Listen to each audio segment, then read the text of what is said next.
Anusin farfadda Yesus Abbako Mahalo nagar gari bara jireenya ko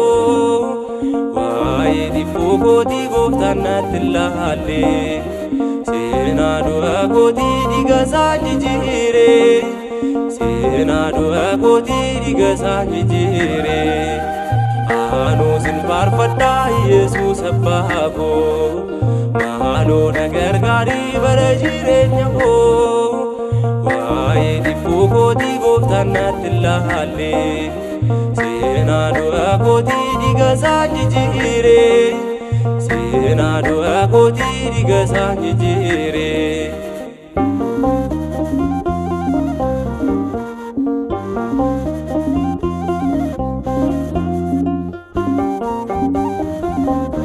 Waaqayyo gooftaa koo ani siin farfadha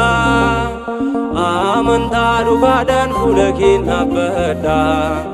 Rakkina koo hunda sumatti himadha Furmaata rakkoo koo sumarraan argadha Anusin farfadha Yesus Abbako Mahalo nagar gari bara jireenya koo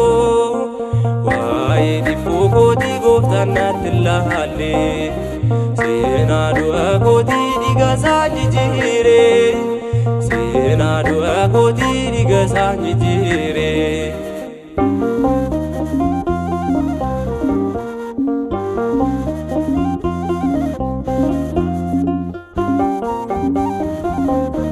Seetu jaalala kee laphee koo booji'ee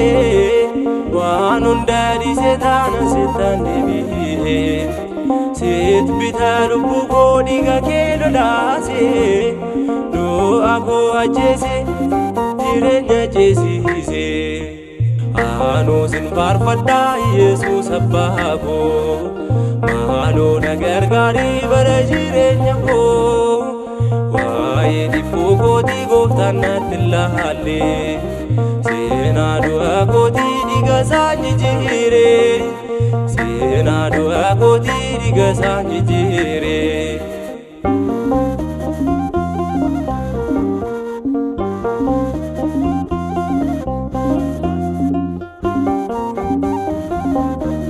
Abbummaan kee saddaani jaala waan hunda Kennaan koo hundumtuu kunoo sirraa madda Galanni ulfinni hundumtuu kan keeti Ani sin jaalladha keessa laphee kooti Anusin farfadha Yesus Abbako Mahalo nagar gari bara jireenya koo Waa'ee dhibbuu kootii gooftaan natti ilaale Seenaa du'a kootii dhiiga isaa jijjiire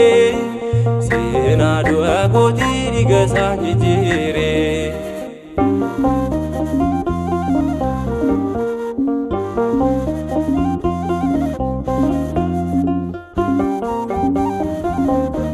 Akkuma Daawitii galatan siif galcha Masiinqoof kiraaraan si galateeffacha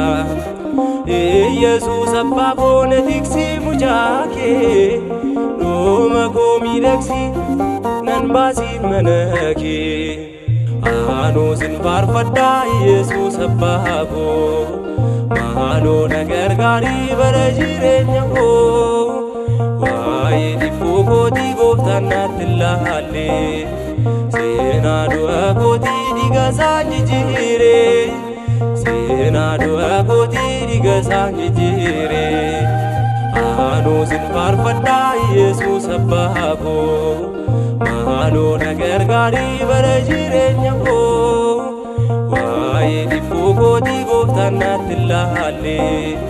seenaa du'a kootii dhiiga isaan jijjiire seenaa du'a kootii dhiiga isaan jijjiire